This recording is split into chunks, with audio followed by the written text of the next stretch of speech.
জয় গৌর জয় নিতাই। আজ 23শে চৈত্র 1432 ও 7ই এপ্রিল 2026 মঙ্গলবার। আজ আমি শ্রী চৈতন্য চরিতামৃত পাঠ করছি। আজ আমি পাঠ করছি শ্রী চৈতন্য চরিতামৃতের মধ্যলীলা প্রথম খণ্ড, ত্রয়োদশ অধ্যায়। শ্রী জগন্নাথ দেবের রথাগ্রে চৈতন্য মহাপ্রভুর নৃত্যের শ্লোক 194 থেকে 209। হরে কৃষ্ণ কৃষ্ণ কৃষ্ণ হরে হরে, হরে রাম রাম রাম হরে হরে। শ্লোক 194।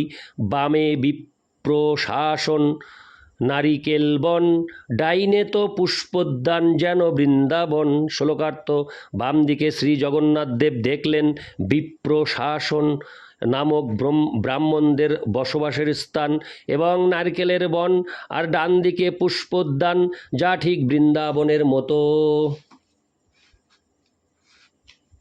তাৎপর্য: উড়িষ্যা দেশে ব্রাহ্মণ পল্লীকে শাসন বলা হয়। ইতি শ্লোক 194। শ্লোক 195। আগে নৃত্য করে গৌরলঙ্গা ভক্তগণ, রথ রাখি জগন্নাথ করেন ও দর্শন। শ্লোকার্থ: শ্রী চৈতন্য মহাপ্রভু তার ভক্তদের নিয়ে রথের সামনে নৃত্য করছিলেন এবং রথ থামিয়ে শ্রী জগন্নাথ দেব তা দেখছিলেন। ইতি শ্লোক 195। শ্লোক 196। সেই স্থলে ভোগ লাগে আছয়ে নিয়ম, কোটি ভোগ জগন্নাথ করে আস্বাদন। শ্লোকার্থ: চিরাচরিত প্রথা অনুসারে সেই বিপ্র শাসন নামক স্থানে শ্রী জগন্নাথ দেবের ভোগ লাগে। শ্রী জগন্নাথ দেবকে সেখানে অসংখ্য ভোগ নিবেদন করা হয়েছিল এবং তিনি তার প্রত্যেকটি পদ আস্বাদন করেছিলেন। ইতি শ্লোক 196। শ্লোক 197। জগন্নাথের ছোট বড় যত ভক্তগণ নিজ নিজ উত্তম ভোগ করে সমর্পণ।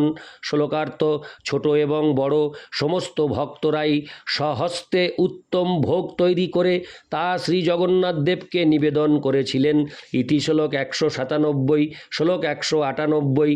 রাজা রাজ মহিষী বৃন্দ পাত্র মিত্রগণ, নীলাচলবাসী যত ছোট বড় জন। শ্লোকার্থ: মহারাজ প্রতাপ রুদ্র, তার মহিষী বৃন্দ, পাত্র মিত্র এবং নীলাচলের ছোট বড় সমস্ত অধিবাসীরাই শ্রী জগন্নাথ দেবকে সেখানে ভোগ নিবেদন করেছিলেন।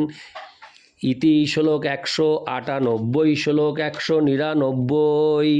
নানা দেশের দেশী যত যাত্রিকজন নিজ নিজ ভোগ তাহা করে সমর্পণ। শ্লোকার্থ: নানা দেশ থেকে যত তীর্থযাত্রী এসেছিলেন তারাও নিজের হাতে তৈরি করে ভোগ নিবেদন করেছিলেন।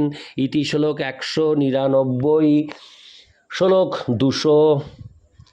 আগে পাছে দুই পার্শ্বে পুষ্পোদ্যান বনে, যেই যাহা পায় লাগায় নাহিক নিয়মে। শ্লোকার্থ: রথের আগে রথের পিছনে রথের দুপাশে পুষ্পোদ্যানে বনে যে যেখানে পেরেছিলেন সেখানেই শ্রী জগন্নাথ দেবকে ভোগ নিবেদন করেছিলেন, তাতে কোনো বাধা ধরা নিয়ম ছিল না। ইতি শ্লোক 200। শ্লোক 201। ভোগের সময় লোকের মহা ভিড় হইল, নিত্য ছাড়ি মহাপ্রভু উপবনে গেল। শ্লোকার্থ: ভোগের সময় লোকের মহাভিড় হলো, তখন শ্রী চৈতন্য মহাপ্রভু নিত্য বন্ধ করে নিকটবর্তী উপবনে গেলেন। ইতি শ্লোক 201। শ্লোক 202। প্রেমাবেশে মহাপ্রভু উপবন পাঙ্গা, পুষ্পোদ্যানে গৃহ পিণ্ডায় রহিলা পড়িয়া। শ্লোকার্থ: উপবনে গিয়ে শ্রী চৈতন্য মহাপ্রভু প্রেমাবেশে পুষ্পোদ্যানে একটি গৃহ পিণ্ডার উপর পড়ে রইলেন। ইতি শ্লোক 202। শ্লোক 203। নিত্য পরিশ্রমে প্রভুর দেহে ঘন ঘর্ম, সুগন্ধি শীতল বায়ু করেন সেবন। শ্লোকার্থ: নৃত্য করে শ্রী চৈতন্য মহাপ্রভু পরিশ্রান্ত হয়ে পড়েছিলেন এবং তার সারা দেহে প্রচুর পরিমাণে ঘর্ম নির্গত হচ্ছিল, তাই তিনি সুগন্ধি শীতল বায়ু সেবন করছিলেন। ইতি শ্লোক 203। শ্লোক 204। যত ভক্ত কীর্তনিয়া আসিয়া আরামে, প্রতি বৃক্ষতলে সবে করেন বিশ্রামে। শ্লোকার্থ: যেসব ভক্তরা কীর্তন করছিলেন তারা সকলে সেখানে এসে প্রতিটি বৃক্ষের তলায় বসে বিশ্রাম করতে লাগলেন। ইতি শ্লোক 204। শ্লোক 205। এই তো কহিল প্রভুর মহাসংকীর্তন, জগন্নাথের আগে জয়ীছে করিল নর্তন। শ্লোকার্থ: এইভাবে আমি শ্রী চৈতন্য মহাপ্রভুর মহাসংকীর্তন এবং শ্রী জগন্নাথ দেবের রথাগ্রে যেভাবে তিনি নৃত্য করেছিলেন তা বর্ণনা করলাম। ইতি শ্লোক 205। শ্লোক 206। রথাগ্রেতে প্রভু জয়ীছে করিলা নর্তন, চৈতন্যাষ্টকে রূপ গোসাঙ্গী করা আছে বর্ণন। শ্লোকার্থ: রথাগ্রে শ্রী চৈতন্য মহাপ্রভু যেভাবে নৃত্য করেছিলেন শ্রী চৈতন্যাষ্টকে শ্রীল রূপ গোস্বামী তা বর্ণনা করেছেন। তাৎপর্য: শ্রী রূপ গোস্বামী তার স্তবমালা নামক গ্রন্থে 3টি চৈতন্যাষ্টকে রচনা করেন। তার মধ্যে এই নিম্নলিখিত শ্লোকটি প্রথম অষ্টকের 7ম শ্লোক।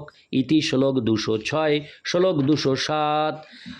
রথারূঢ় সারাদধিপদবি নীলাচল পতেরদ ভ্রো প্রেমোর্মিস্ফু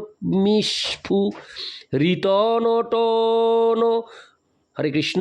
ঋতনটনোল্লাস বিবশ সহর্ষং গায়দ্ভি পরিবৃত তনুর্বৈষ্ণব জনৈ সচৈতন্য কিং মে পুনরপি দৃশোর্যাস্যতি পদম। অনুবাদ: রথারূঢ় নীলাচল প্রতির সম্মুখে ভগবৎ প্রেম সমুদ্রের তরঙ্গে নৃত্যজনিত উল্লাসে বিবশ হয়ে আনন্দের সঙ্গে সংকীর্তনকারী এবং বৈষ্ণবদের দ্বারা যিনি পরিবৃত সেই শ্রী চৈতন্যদেব কি পুনরায় আমার দৃষ্টিপথে আসবেন। ইতি শ্লোক 207। শ্লোক 208। ইহা যেই শুনে সেই শ্রী চৈতন্য পায়, সুদৃঢ় বিশ্বাস সহ প্রেম ভক্তি হয়। শ্লোকার্থ: শ্রী জগন্নাথ দেবের রথাগ্রে শ্রী চৈতন্য মহাপ্রভুর নৃত্য কীর্তন বিলাসের এই বর্ণনা যিনি শ্রবণ করবেন তিনি শ্রী চৈতন্য মহাপ্রভুকে পাবেন। তিনি সুদৃঢ় বিশ্বাস সহ ভগবানের প্রেম ভক্তি লাভ করবেন। ইতি শ্লোক 208। অন্তিম শ্লোক 209। শ্রীরূপ রঘুনাথ পদে যার আস, শ্রী চৈতন্য চরিতামৃত কহে কৃষ্ণদাস। শ্লোকার্থ: শ্রীল রূপ গোস্বামী এবং শ্রীল রঘুনাথ দাস গোস্বামীর শ্রীপাদপদ্মে আমার প্রণতি নিবেদন করে এবং তাদের কৃপা প্রার্থনা করে তাদের পদাঙ্ক অনুসরণ পূর্বক আমি কৃষ্ণদাস শ্রী চৈতন্য চরিতামৃত বর্ণনা করছি। ইতি অন্তিম শ্লোক 209। ইতি শ্রী জগন্নাথ দেবের রথাগ্রে শ্রী চৈতন্য মহাপ্রভুর নৃত্য বর্ণনা করে শ্রী চৈতন্য চরিতামৃত গ্রন্থের মধ্যলীলার 13 পরিচ্ছেদের ভক্তি বেদান্ত তাৎপর্য। হরে কৃষ্ণ কৃষ্ণ কৃষ্ণ হরে হরে, হরে রাম রাম রাম হরে হরে। এই 209 শ্লোকের মাধ্যমেই শেষ হলো 13 অধ্যায় শ্রী চৈতন্য চরিতামৃতের মধ্যলীলা প্রথম খণ্ড 13 অধ্যায়।